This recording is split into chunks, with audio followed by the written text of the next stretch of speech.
Hello, and welcome to this week's episode of Open Wounds Podcast.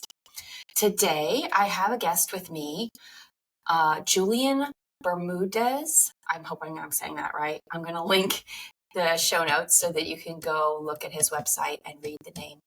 So maybe I am pronouncing it wrong, and you can correct me if you'd like to. Julian is a therapist, guide, and companion on the path of healing. He works closely with people navigating trauma, identity, and integration of psychedelic experiences, helping them reconnect with the deep, unshakable truth of who they are. His work is not conventional.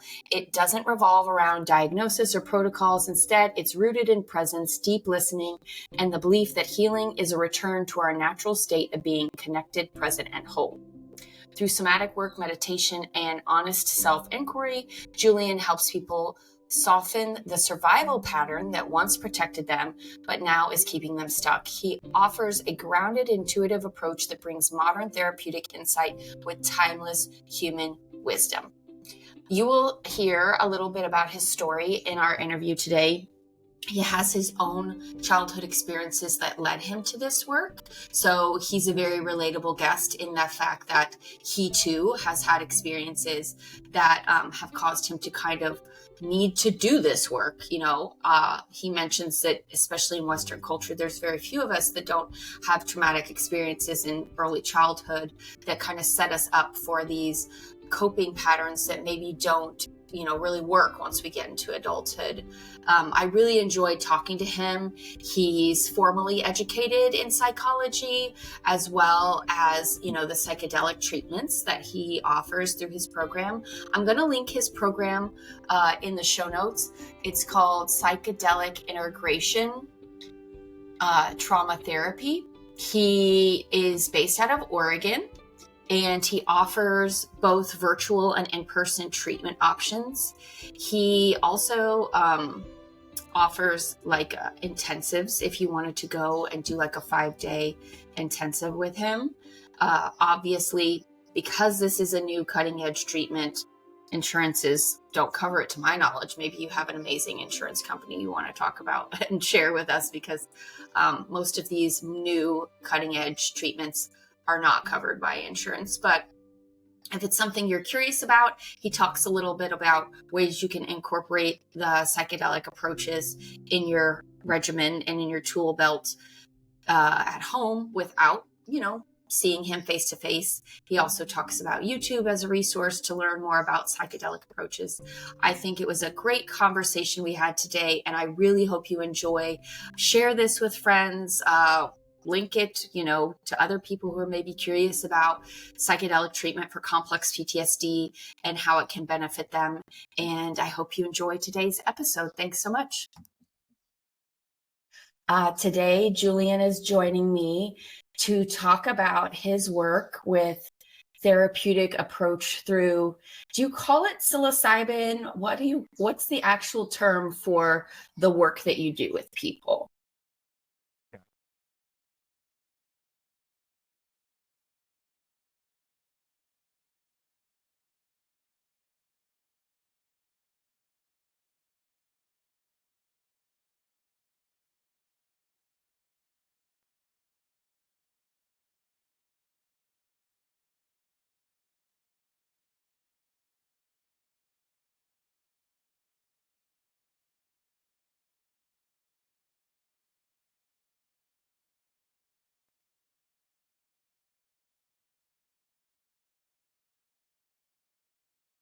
Interesting. Okay. So I had read, either it was a book or something I read before, where they said that basically when you're taking a substance of some type, it is releasing neurotransmitters and chemicals in your body.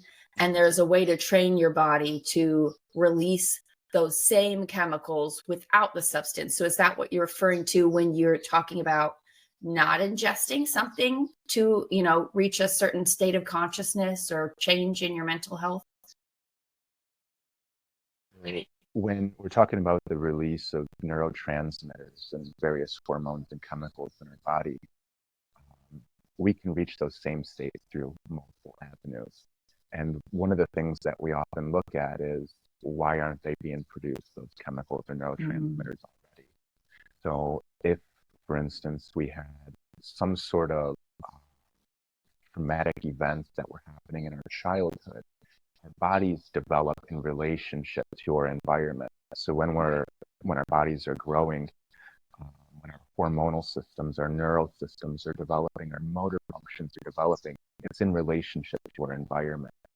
So if we have a constricting environment, or even worse, an environment that requires us to adapt in very specific ways, perhaps to make ourselves small, to be people pleasers, to make people happy, so that way we're safe and we can get connection and acceptance. Our bodies are developing in relationships that, and even further, depending on what we do with our emotions, or what we learn to do with our emotions at that point. Most frequently, we learn to suppress our emotions and hold them down.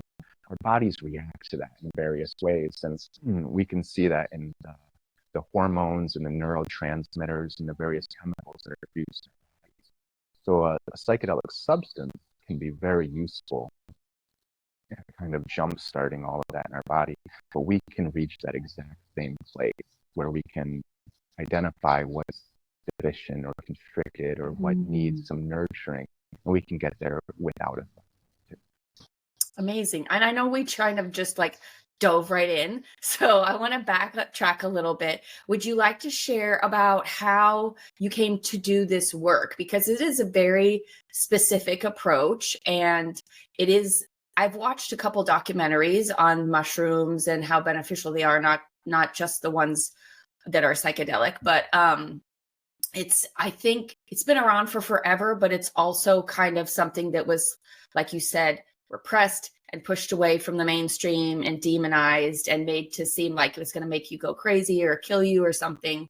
So could you share a little bit about like what you drew you to the work, and how you landed at becoming a facilitator and a therapist for this method? Yeah, sure, Candace. You're absolutely right. There's been so much propaganda and authoritative oppression around these various states of consciousness and internal experiences that we have. And lots of stigma around it as well, but that is very, very rapidly changing in this incredible age of information, for all of the pluses and negatives that come along with that. When I went to university, it was an interesting time for me. I was in my, I guess you could say, mid-20s at this point. I went back to school much later because growing up in Detroit, I was on my own at a very early age, and learning how to survive and taking care of the bare necessities of survival were at the forefront of everything I was focusing on. And in my early 20s, I had a near-death experience that had actually revitalized an older near-death experience that I had when I was much younger. And once these things were put back in motion, it's kind of like the song "Comfortably Numb" by Pink Floyd, where he's talking about this dream that he had from his childhood and how it was gone. It was fleeting, but it's coming back, and there's some amount of residual seeing it. That's where I was at that point. So when I went to university, I went there with the idea of learning addiction psychology. That was the forefront of what I was very interested in. My family is heavily involved with addictions, and just about everybody that I grew up with was also heavily involved with it as well. So my idea at this time was I was going to go learn how to work with these areas and how to heal addictions, and I was going to come back and be the savior, and then I would be important, then I would be accepted, and I would be valued. I very quickly learned the roadblock that was involved with my line of thinking. And I also learned very quickly in university that there wasn't any real answers for addictions or trauma. People really couldn't even tell you what it was. And I was studying at, a pretty reputable and, well-established psychology university. And none of my professors had any answers. So I was doing what I always did, which was rely on myself to find a path.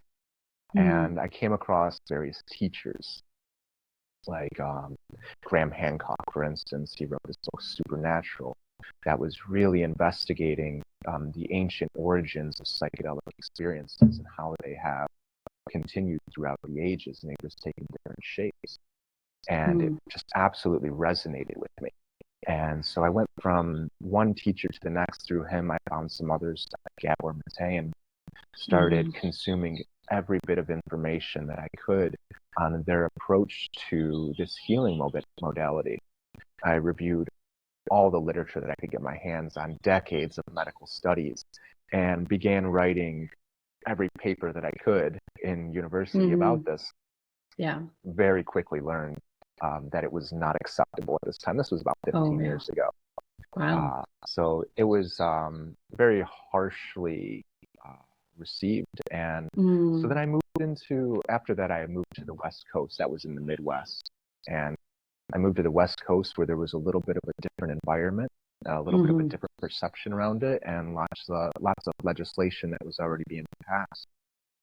And yeah, through years and years of training with various teachers and connecting with ancestral lineage and indigenous practitioners that have still carried some form of this approach, I developed my own practice. And probably about 8 years ago, I started seeing other people because I was so focused on working on myself, healing my own Mm, pains, my own traumas, my own constrictions, which I still work on immensely. And through doing that, a lot of other people started coming to me. And over time, mm. it turned into a practice. Wow. Nice. Yeah. I think the joke when I was in my bachelor's program was that everyone that's in the mental health field is really there to heal their own shit, right? Like we are drawn to it for a unconscious or conscious reason. Um, but I find it fascinating because I did want to ask you about this, that you originally had gone in to learn about addiction and like the root causes of addiction and the proper treatments for addiction. Because what I see is so often people turning to these substances to numb and to kind of create relief from the suffering, right? And so I've also seen people use mushrooms and other, MDMA, ketamine as like not like a therapeutic approach, but more like I'm just going to take this and all my problems are going to go away as if it's magical. So could you talk a little bit about how you've tied it into therapy? And I'm assuming you're working within it in a very structured way so that the client is maximizing it and it's not just becoming another band-aid or method for numbing what's going on with them. Right. Yeah, absolutely. I would define addiction as any behavior that provides short-term relief. So Mm, there's a craving of it, a seeking of this behavior, but has long-term consequences, harm, negative effects. And so there's an inability to stop it despite these negative consequences. And so when we really look at what an addiction does for somebody, it's exactly as you said, it provides some relief. There's something that works with it. And very frequently it's a numbing of pain. It's an escape from this present moment. It mhm. makes um, life, which is at that moment unbearable, a little more bearable. Mm. And an addiction can be to substances, and it can also be to behaviors. Right. It can be Like to gambling or, yeah, video gambling, games or whatever, video pornography. Yeah. games, pornography, relationships, Hmm. sex, the internet, scrolling, Yeah. food, anything that provides a short-term relief or an Hmm. escape from a pain. So what we come to is underlying this adaptation is pain. The addiction itself is an adaptation to the pain. You're right. So everybody that I work with has an addiction of some form or another. I myself find myself looking at my phone very frequently and having to be very aware of it and choosing not to go into that because it provides me a mental escape. And this is an old Mm. pattern that always goes back to childhood. Right. So when I work with somebody, you mentioned a very, very important piece, which is spiritual bypass, which is we very frequently think that something like a psychedelic experience will just take care of it. It's going to fix it. It's going to get rid of it. It's going to change it. And I'm enlightened. I'm healed afterwards. And a lot of the models that are out there in the literature and in a lot of the social structures are this magic pill model. And yeah, that's very far from the truth. If we come into it with the idea of this experience changing or fixing something, we're going to have a very difficult time. What it's very good at doing is showing us what's inside of us. So if we have pain, if we have constrictions, if we have patterns that cause us to suffer, the psychedelic experience is very good at showing that, bringing that to our awareness. So we have to be very well prepared to engage with that. So when I start working with somebody, the first things that I start looking at are what is the relationship that this person has with themselves? What do they do with their emotions? What are their views of emotions? What are their core beliefs about themselves? The very common things that I find are their relationship with themselves is very harsh, very critical, judgmental, evaluatory. Their relationships with emotions are, we don't like them. They're not good. They're very bad, and there's something to be controlled, suppressed, or depressed even. Yeah. And we learn this. This is glorified throughout our society. There's no place in our society for anger unless you can become somebody who has tremendous status and power and positions where you can exert your will over others. These are all trauma adaptations. So in the very beginning, when I first start working with somebody, we start with taking an inventory of all of these dynamics and patterns that are inside of us. And we have to start to cultivate the ability to identify and recognize them, but also to identify the relationship that we have with them. And if we want to get rid of these dynamics, if we want to control or push them away, we want to get to a place where we can accept that these dynamics exist. And by accepting them, it's like Carl Rogers says, the funny paradox is that only when I accept myself as I am do I have the ability to change. Yes. Once we can identify and recognize the patterns that we have and accept them, then we can start to enact responsibility and we can reclaim agency and enact choice in what we'll do with these. And ultimately, we work on looking at the unmet needs that were there when these patterns originated and figuring out how we can express, process, and ultimately comfort or soothe those unmet needs in very healthy, constructive ways. So this is how we start to build a foundation in terms of work preparing for a psychedelic experience. And by doing this, I find that we begin to cultivate a practice to very actively go in and work with these spaces that is not dependent on a psychedelic experience itself.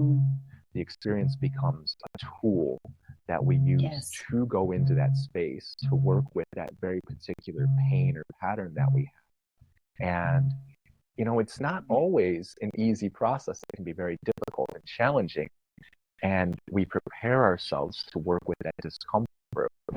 And I find that when we take this approach, that that path of spiritual bypass is something that we're aware of and something that we can navigate a little more. So that dynamic of becoming dependent on the psychedelic experience, as you mentioned, is not an outcome that we really find.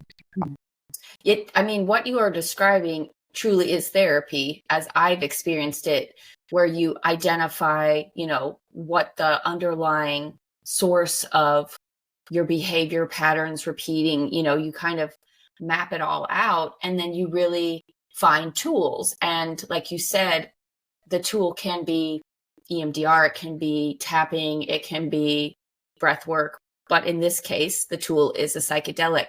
What I have heard, the benefit specifically to the psychedelic, and correct me, if I'm wrong on this, is that it kind of adds like gas to the fire. It ends up like with the neural pathways and the rewiring, it can speed the process up and make it faster and easier for your brain to reconfigure in a way that you're not going back to those behaviors and patterns that you've been stuck in for a long time.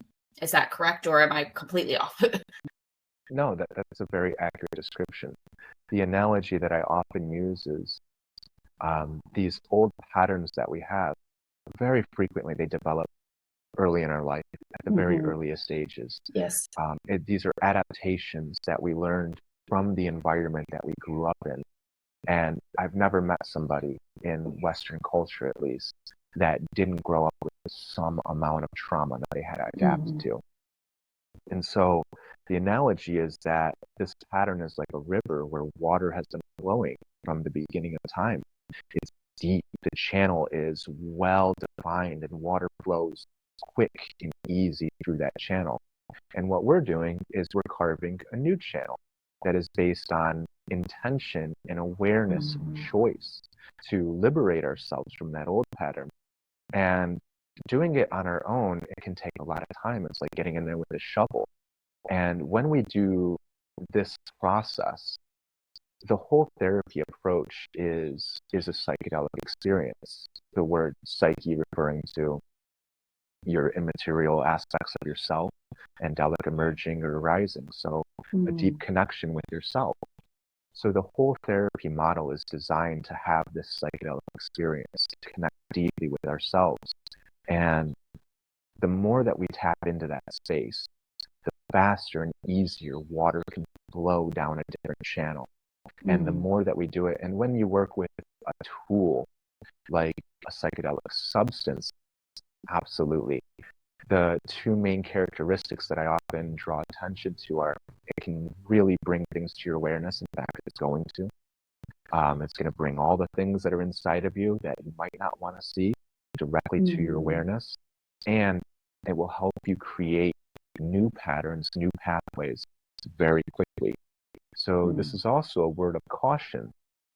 Yes. Because if our relationship with the pain or the emotions or the pattern is that we don't like it and we want to avoid it, and we distract, and there comes the addiction of scrolling or shopping or whatever it is, and we go into a psychedelic experience and the pain starts to come up, presenting a wonderful opportunity to work with it, but the old pattern is deeply entrenched and reinforced of get away from this, I don't like it, make it go away.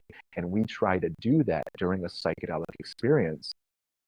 We're in direct conflict with what the psychedelic is trying to do. And that is the recipe for a very, very stressful, difficult time. So we want to be very careful about what we do with these patterns that are in there. If we can build the ability to really work with those old patterns and to carve out a new channel or to reinforce new neural pathways and to start to strengthen them already, and we can make a conscious choice to use the psychedelic experience to reinforce these new patterns, yes, we can absolutely create new pathways very quickly. Wow. Okay. So that brings up two things as you're talking. As one is, it sounds like there is a lot of pre-work before you guys are just like, let's take the mushroom or whatever it is that you're going to ingest, right? That there's work to be done before you go down that path, because you want to make sure, like you said, the person is really ready to process what's going to come up, and that they're in a space of openness and, acceptance or whatever they need to be into, where, like you said, they're not pushing the stuff that's going to come up away.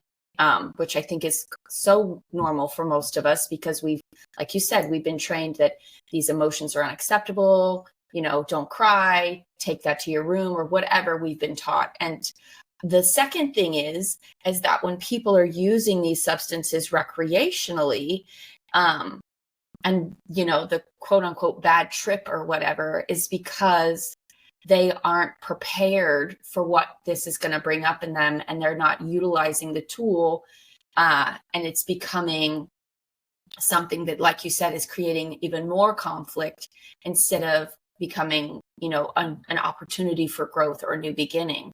So yeah, if you can just talk a little bit about, the pre-work, because it sounds like what I have seen is, I think what I'm getting at, these retreat centers where you just go for a week and it's focused on psilocybin or whatever method of treatment. And then you go back home. And so it sounds like the work you do is much deeper and much longer, in that you're doing a lot of building and structures before you dive into using these tools. Precisely. Yeah, you're mentioning a very controversial topic in the sense of the consumeristic model of the psychedelic experience. Mm.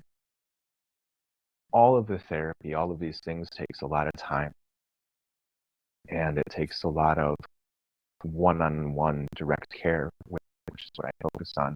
And if we're looking at it from a business model, that's not in line with the business model of taking a lot of time. And you're mentioning some really good points.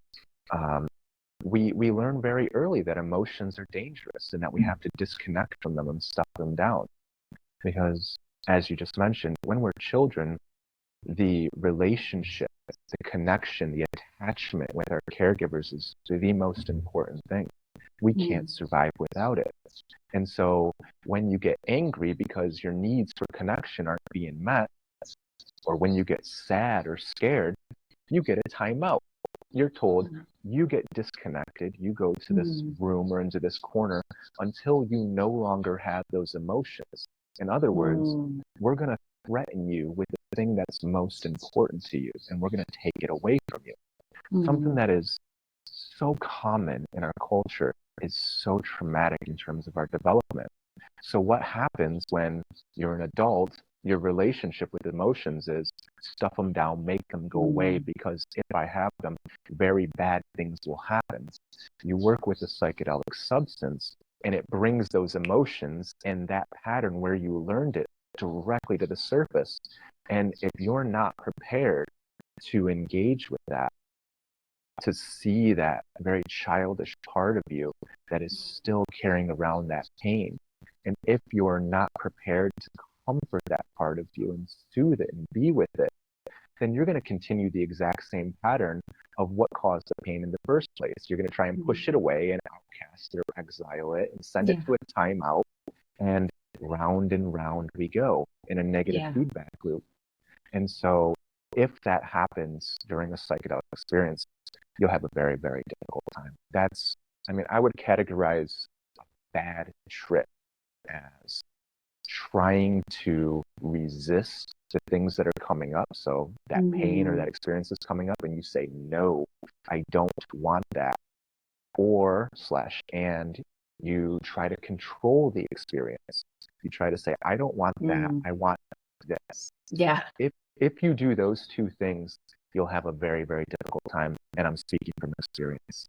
I did that a lot when I first started learning how to navigate the space. So we spend weeks building up to really building a practice, a daily practice that we can reinforce and develop and nurture, that will mature and grow over time, where we very consciously and intentionally focus on these dynamics that are inside of us. Rather than distracting and trying to get away from it, we're going to intentionally meet it. When we look at those unmet needs that we had when this pain developed, very frequently, we needed somebody to be with us. This is one of the most common things. We needed somebody to be there, somebody to be attuned to us, to see us, to hear us, to understand what we were going through, and to provide some validation and reaffirming. Of course you feel that way. You're angry. Your needs aren't being met. Anger is a very natural response to that. It's your body's way of telling you your needs are not being met and you're expressing it. That's great. This is a way that you can express it a little bit more constructively, and then you provide some comforting and soothing for it. So we make this practice of being the person to meet those needs that went unmet. And we practice this every day. And the goal is not to just have moments throughout the day where we do it. That's how we start. But the goal is to expand those moments so we're always doing it. So we're always paying attention to that constriction, that hit in our stomach that's saying something's dangerous right now. Yeah. Something's not right. We're paying attention to that weight and that tension and heat and fluttering in our chest. Always listening to it and saying, I see you. You're not alone. And offering some amount of connection and comforting for it. And the more that we can do this, and the more that we practice doing this, the more we practice listening to those signals in our body, the easier it is to do it in real time. And so when we work with that psychedelic substance, ideally we have some amount of this practice already in place. And then the psychedelic is just able to do its thing, and we can actively engage and participate in that experience. And the depths that we can get to are much deeper when we have this foundation underneath us, rather than the other models that are emerging where you show up at the place, you take the substance, and then you get out. Right. Yeah. I think something that's coming up for me as you're talking is, as someone myself who's, working with my complex PTSD and working on healing it, the trust I have to have with the environment that I'm in. Like, I could see if I went to one of these retreat centers, I don't know these people. This is a foreign environment. Control. I immediately want to control to create a sense of safety, right? And then also the practitioner that I would be working with, this is an unknown person. I haven't built a relationship with them.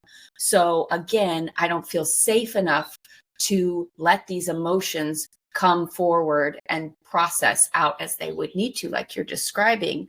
So I think what you're talking about is so crucial, that you are working to build a really stable foundation and rapport with the client before you even touch the substance, because you need that safety created as a foundation to work in. It's almost like building a little nest for them, to the client or the participant to feel like, I am okay to let these emotions come forward. I'm not going to be judged, because that's what we experienced in childhood, right? From our caregivers, whoever was raising us. I'm not going to be criticized, shamed, whatever. So the work that you're doing up front to build the rapport seems like it's so crucial to be able to have a good experience and to utilize this tool in the best way and really get the most out of it. Yeah, precisely. Again, yeah, what I'm hearing you say is that it's difficult to feel safe because of this trauma that happened at some point in our lives, most of the time very early in our lives. Yeah. The lens that we look at the world through is, it's not safe. And this is very common. And it shouldn't be that way. The world shouldn't be an unsafe place. This is where we're born into. This is where we're living our lives out of. We should be able to have some amount of safety. And so what do we have to do in order to begin to feel safe? Well, that's a lot of what you just mentioned. And it's not just the therapist who does that to set a container. If you're not feeling safe, you also want to develop the capacity to be that person who's going to be with that sense of not being safe, that fear response that's always there. Yeah. I'm in that same boat. I grew up in an environment that was not safe. In fact, it was very dangerous, and I had a ton of life-threatening experiences very early in life. And so there's a part of me that is always seeing the world as not being safe. And so my practice is, I have to be very aware of that part of me, and I have to constantly comfort that part of me. And the way that I do that is by being aware of it and by constantly being present with it and reaffirming and comforting this part of me. Mm-hmm. And so what I need to do as a therapist is that exact same dynamic for the person that I'm working with. So in order for them to feel safe, this part of them that is not safe, that is very scared and is in this fear response perpetually or chronically, has to be seen, and it has to be validated and understood.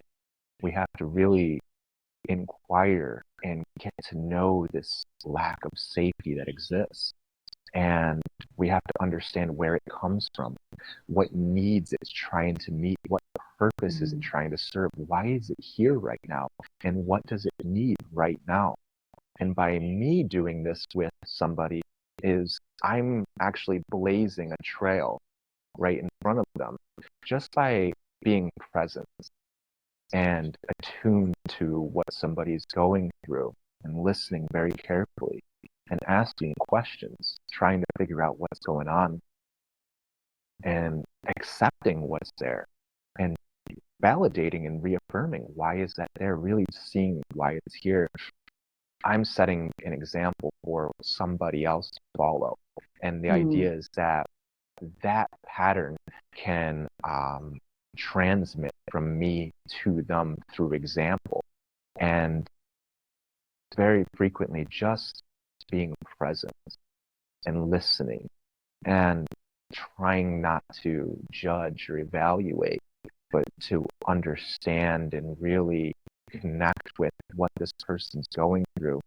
That sets a foundation for them to do all of those same dynamics on their own.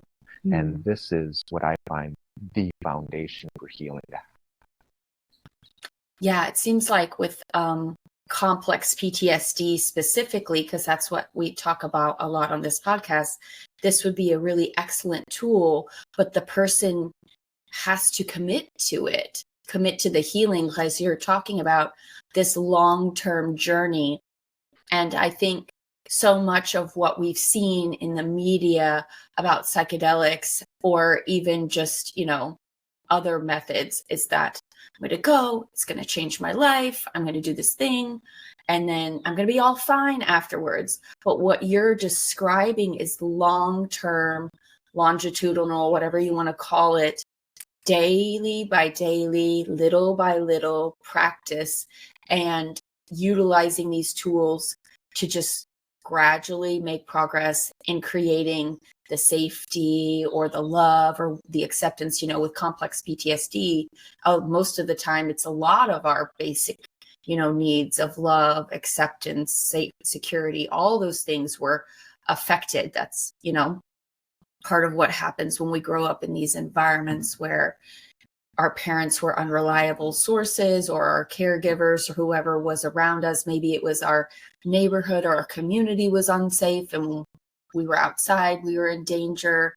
I often think about what's happening right now in Gaza and Palestine, where these children are constantly, every minute of every day, being exposed to unsafe, I'm not safe, things are threatening my life. And so the work to to make progress to create safety is it's not a quick fix. It's not a band-aid. It's not something we can just expect to, it's all gone, like I'm amazing now, but I really like that you talked about the inner child aspect of this, because that's so foundational, the self-acceptance, and not like mirroring to ourselves what we experienced in childhood, but creating a new dynamic with our relationship to self, where we become our own healer and we're not seeking that from outside sources. Because even a psychedelic can become an outside source that we're expecting to fix us, when what you're describing is, no, it's going to come from me. I'm going to be the one to soothe myself, to understand myself, to acknowledge my needs, work with what's happening inside, create a loving environment for it. And then the other tools that I'm using, if it's a psychedelic, are just that. It's just a tool. It's not It's not something that's a cure-all. It is literally, I pick it up, I use it, I put it back down, I go about my day, and I continue these other practices that are foundational to creating the healing that most people are desiring. Precisely.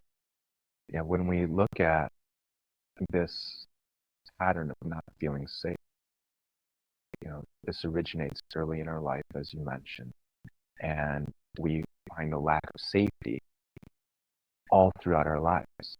And this is a defense mechanism that's right here. It's saying there are dangerous things that are out there, and I am not safe because of that. So if we look very clearly at that, almost always we're going to find some sort of belief, not just about the world being unsafe, but a belief about ourselves. And that belief usually looks something like, I can't trust myself. I can't trust myself to navigate difficult situations. I can't trust myself to listen to a fear response. When you're feeling constant fear responses when you're a child, and if it's coming from your caregivers or your parents, what do you do with that fear response? Your stomach and your body is always telling you these people are dangerous, but you're completely dependent on them for survival. Absolutely. So you have to disconnect from those feelings and push them away. And therefore, we don't trust ourselves. We learn that our signals and the intuition and instincts and wisdom in our bodies is not to be trusted.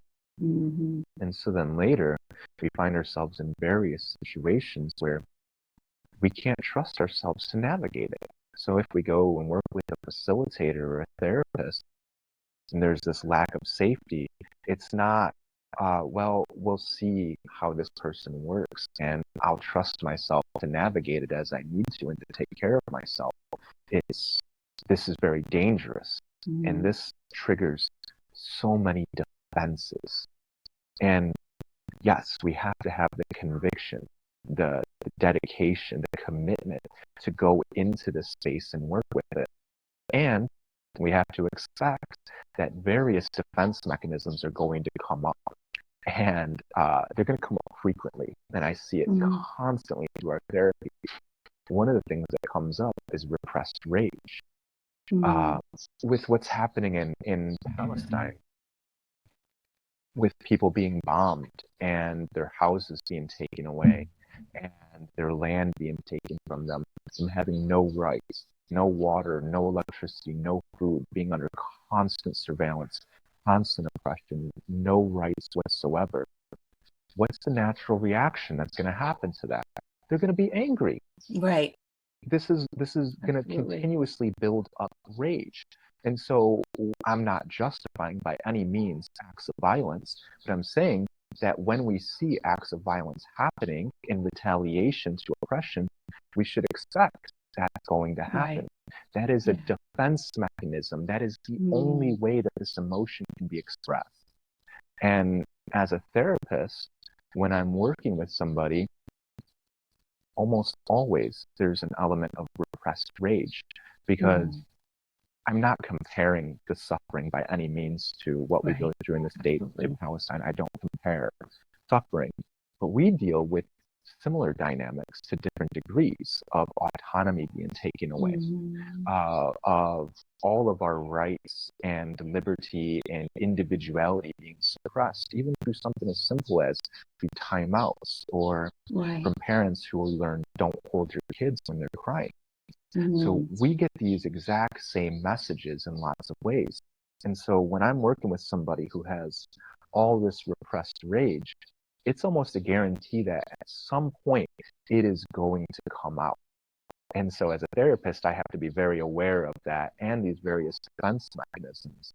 And that's where the real skill and the artistry comes in, of being able to navigate these defenses and being able to bring them to somebody's attention in a way that doesn't exacerbate them, but empowers them to take responsibility for these defenses and to really engage with them. And don't get me wrong, there's some times where the defenses are so strong that it's very difficult to get through them. But there's lots of tools and means through various psychedelic experiences that can help to lower those defenses and help to get that conditioned mind, that lens of looking at the world. We can just get that out of the way just a little bit, enough to really engage with it. And this is very important because, well, as a therapist working with somebody who's bringing out repressed rage, anger, rage, that's an emotion that likes to blame. It likes to justify its existence. Externalize, yeah. Precisely. It likes to say, well, if I'm angry, it's your fault. And so it's very common that those emotions will come out, and in the short term, they will get projected onto me. And if I'm not doing my own work around my defense mechanisms and my triggers and all the combustible ammunition that I carry around, well, that can activate me, and we can go back and forth in a negative cycle. Exactly, a negative feedback loop. So I have to be very aware of these defense mechanisms and engage with them in a way that is gentle enough to draw attention to them, while also permitting the other person to engage with them as well and reflect and interact with it in a way that we can soothe this defense and see the reason why it's here and validate that, but also reclaim some responsibility and agency over this. Awesome. I did want to say, pick up on something you said, various types of psychedelics. So could you talk about what are the various types of psychedelics and how each of them has their own like strengths and weaknesses, how they're best utilized in your approach with the therapy? Sure. So there's psychedelic substances, there's psychedelic drugs, and then there's psychedelic practices or experiences. The psychedelic substances would be like the things that grow naturally. Your mushrooms, your psilocybin, your ayahuasca, your DMT, your ibogaine, so on and so forth, your tobacco. All of these have their own very unique individualistic properties and characteristics and personalities. They work with us in very specific ways. And we can get to know that. And we can absolutely build a relationship with that as well. This is very important if we're going to work with substances. Mushrooms, for instance, happen to be like these really cute little munchkins that are very clever and smart, and they get a tremendous kick out of doing something very clever and humorous. And if we're in a position where we can really see that and engage with it and receive it, the work that they can do with us is just incredible. Then you got things like ayahuasca, where it's this deeply entrenched spiritual presence, this mother, as it's often referred to. And this can really give you, it was for me at least, the sense of being held and cared for by a mother that I never had. So that was the first time I ever felt what it was like to have motherly love. Don't get me wrong. There were a lot of terrible, very difficult experiences that I had to go through in order to get to that point, but it's there. The psychedelic drugs would be like your LSDs and your ketamine, things that are manufactured. And they also have their very unique personalities as well. The psychedelic practices and experiences, meditation, self-reflection, sitting still. These are things that we really try to develop very early on. So we try to build a practice of sitting still for 5 minutes a day, 3 times a day. And you do it in the morning, you do it in the middle of the day, then you do it in the evening, and you carve out time in the day where you say, this time of the day, for this amount of time, I'm going to sit still. I'm going to turn my attention into something that I know exists in my body, or I'm going to scan and look for things. And so if I find my stomach is always tense or my heart is always heavy, my practice will be that for a certain amount of time, or as long as I can do it, I'm going to sit here still, distraction free, and focus in on that feeling, and I'm going to listen to it, and I'm going to see it, and I'm going to be present with it, and I'm going to try to relate and connect with it. I'm not going to fight it. I'm not going to try to get rid of it. I'm not going to judge it. I'm not going to criticize it. I'm just going to be with it and pay attention to it. And this is a psychedelic experience in itself. And the more of these that we can build, the deeper we can go. And we find these all throughout various cultures, all throughout history. You can go to extremes. You can fast for 7 or 10 days, and you'll get there. You would see cultures that would do a sun dance until they're on the brink of dehydration and exhaustion. And then you have an incredible out-of-body experience, or you have it throughout the entire process, paying very close attention to sensations in your body. You can do sensory deprivation, isolation, so many ways to get to this. We use the reflection, the sitting still and building the practice of connecting with what's going on inside of us. And the more that we do it, the more frequently we do it, the easier it gets, and the deeper we can go, and the quicker we can get there. I think that's an excellent point. It reminds me of when I went to the Vipassana meditation. It was a 10-day sit. I did not make it through the 10 days, but the practice was the body scan. And you would see, like, okay, I'm feeling something in this area, or I'm experiencing something in these parts of my body. The thing I ran up against that I had a hard time with the Vipassana approach was you were just supposed to kind of just neutrally observe these things happening in your body, which I think is better than like repressing or suppressing, obviously. But what I wanted to naturally do was to comfort those parts of my body and to be like, it's okay. I'm here for you. I love you. We're going to get through this, or whatever it is that you need to tell those parts in your body. And I could feel as I would do that, it just kind of melt or go down or shift or change. And so I think that's such a valuable tool. It is difficult in our current society where we're trained to just go, go, go, go, go. And then when we are sitting, we're usually watching TV or playing a video game or doing something where we're distracting ourselves from what's happening within. But just sitting, and this is a tool that's free. Anyone can do anywhere, lock yourself in the bathroom or whatever, and just take 5 minutes to scan your body and be present with what you're experiencing. Don't avoid it. Don't repress it. Don't push it away, and show it love and compassion and a sense of acceptance, And I do think that that's a very powerful tool to create change, even, not just mental and emotional change, but in our own physical pain in our bodies,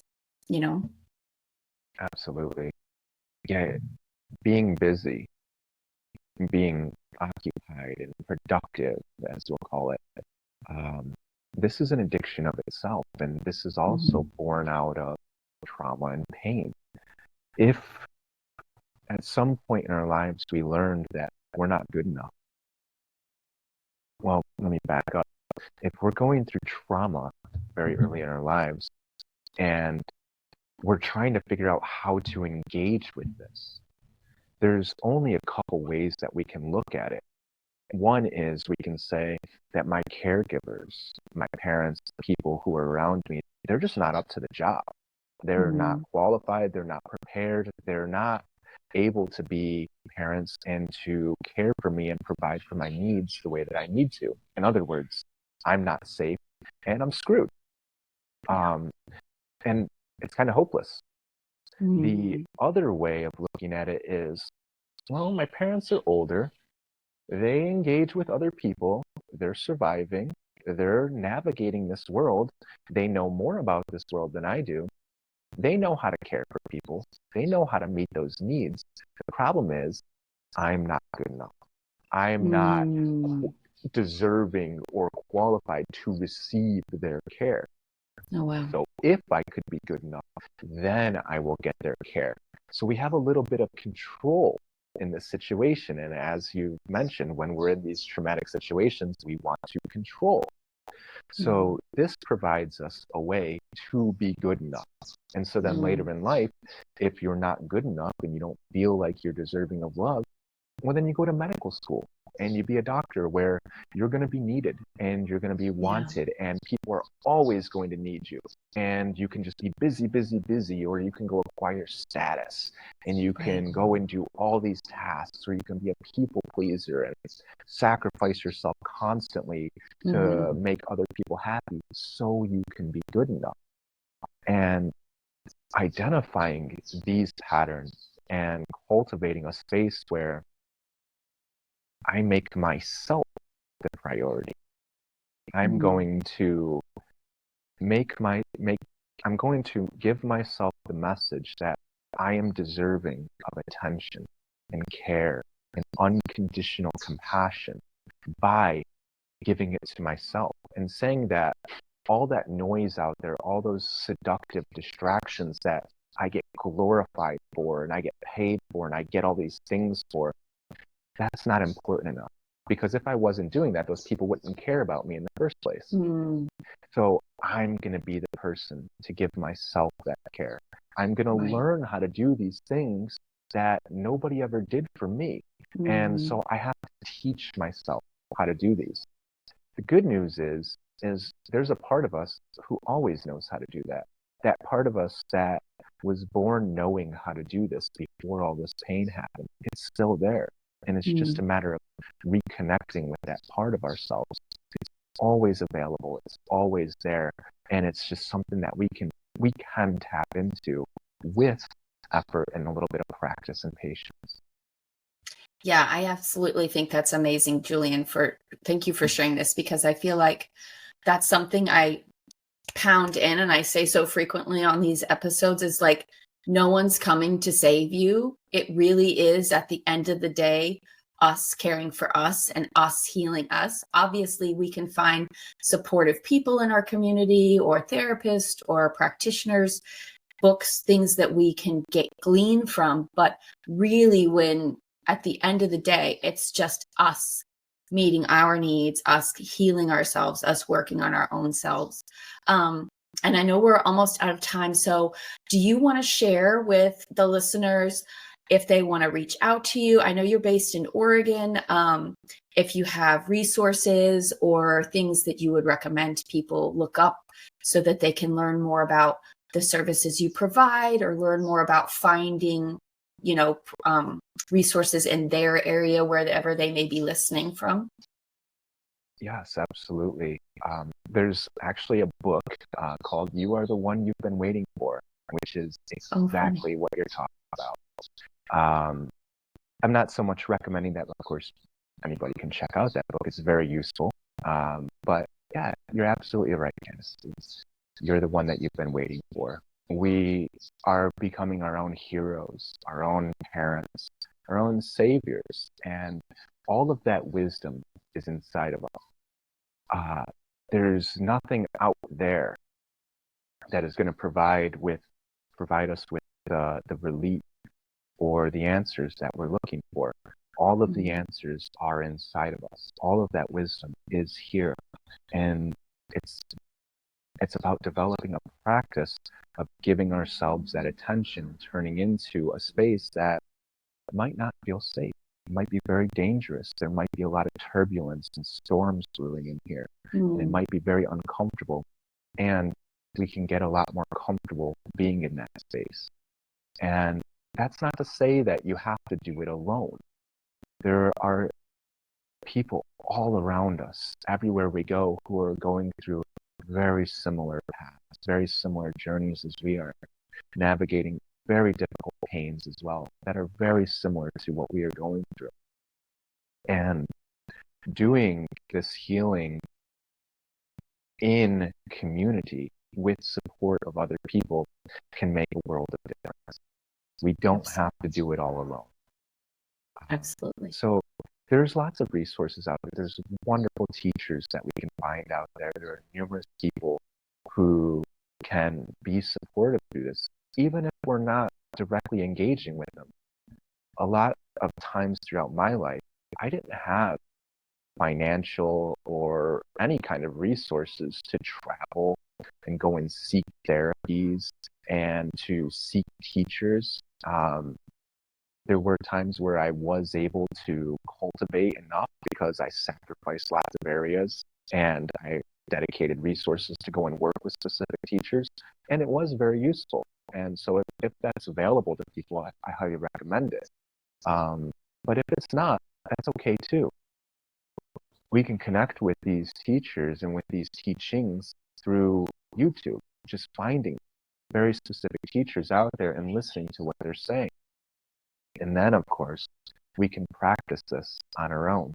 You don't have to travel to India or to Nepal or to Peru to work with medicines or teachers. You can sit on a dirty IKEA rug in your living room and develop this exact same practice on your own.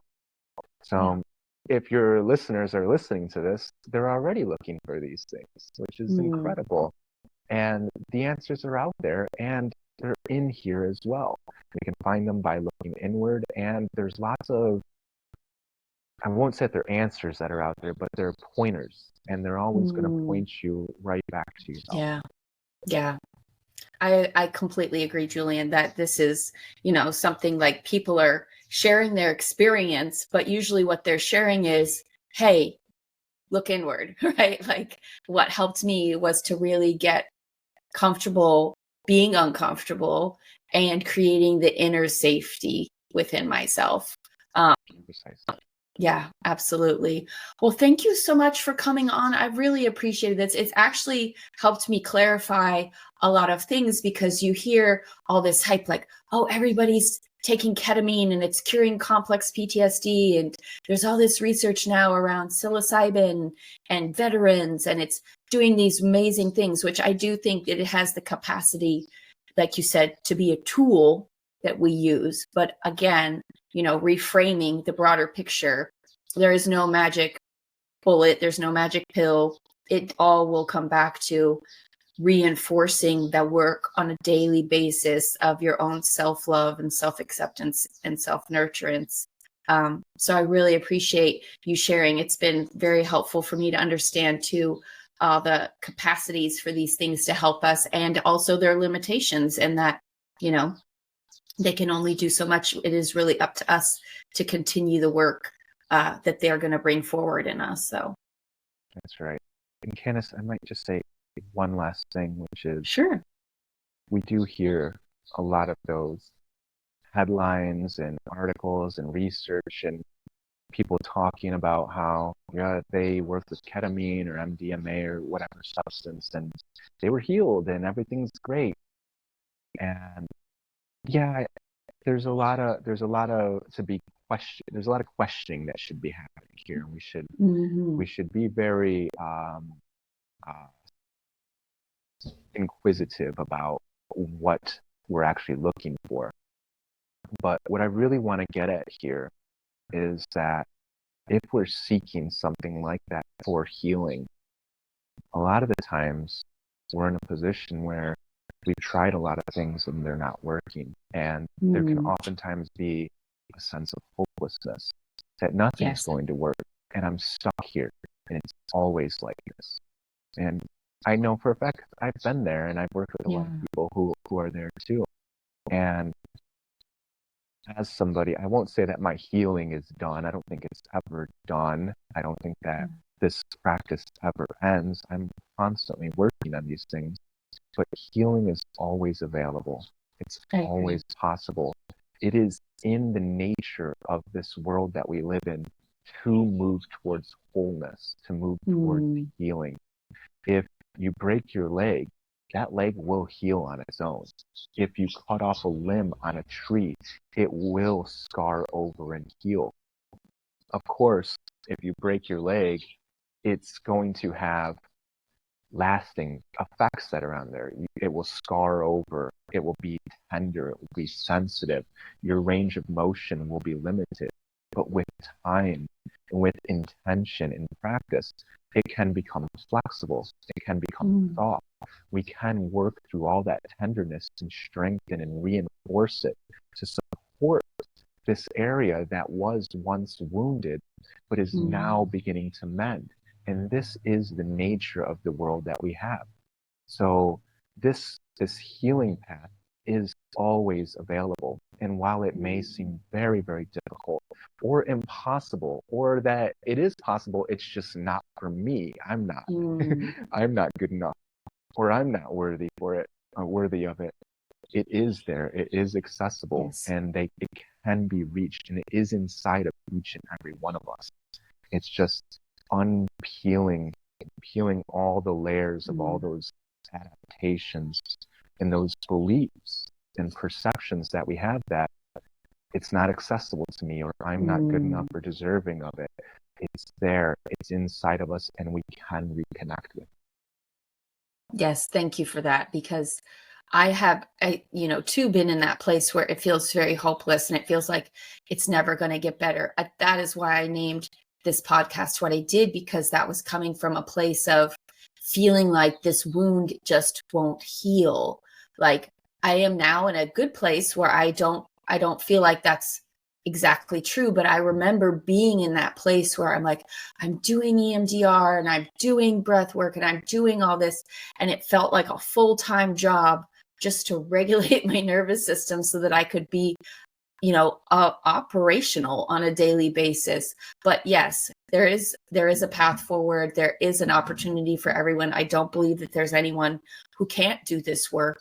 It's just patience and time.